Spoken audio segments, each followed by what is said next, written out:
Ще се съглася с вас, че темата, която съм избрала да дискутираме, изобщо не е подходяща за 1 януари 2025 година. И темата е критика. Обаче, съгласете се, моля ви, с мен и си признайте колко от вас днес станаха с критика.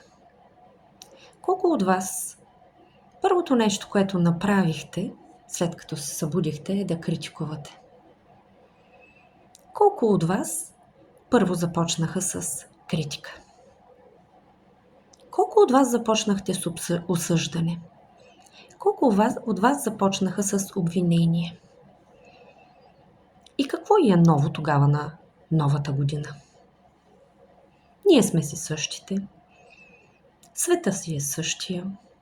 Хората около нас са си същите. Какво е тогава ново на новата година?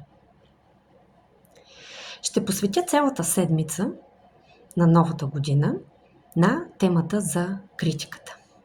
И ще ви покажа много елементарни начини да се справите с критиката.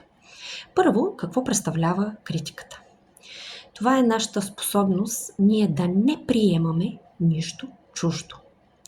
Това зад критиката всъщност се крие една много дълбоко пазена емоция. И тази емоция е страх. Да критикуваш означава да обвиняваш. Да критикуваш означава да осъждаш друг човек.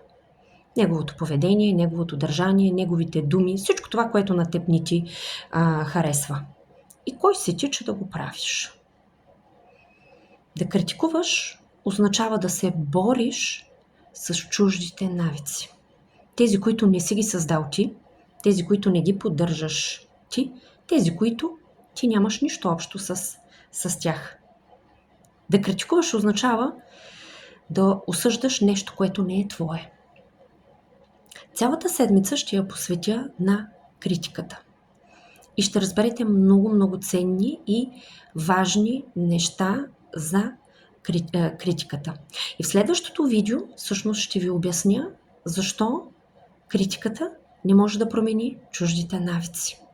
С вас е Ваня Йорданова, коуч, констелатор, NLP практик, треньор по личностно развитие в сферата на себеопознаването.